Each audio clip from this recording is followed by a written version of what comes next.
Social मीडियावर जिल्हाधिकारी Karthikeyan S यांच्या नावानं फेक अकाउंट तयार करून नागरिकांकडे पैशांची मागणी केली जात असल्याचा प्रकार समोर आला आहे।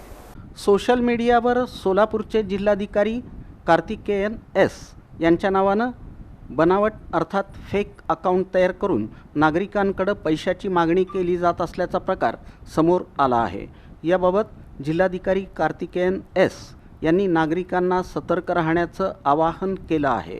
काही अज्ञात व्यक्तींनी जिल्हाधिकाऱ्यांचं नाव आणि फोटो वापरून सोशल मीडियावर फेक अकाउंट तयार केलं असून विविध कारणं सांगत नागरिकांकडे पैशांची मागणी केली जात असल्याची माहिती प्रशासनाच्या निदर्शनास आली आहे।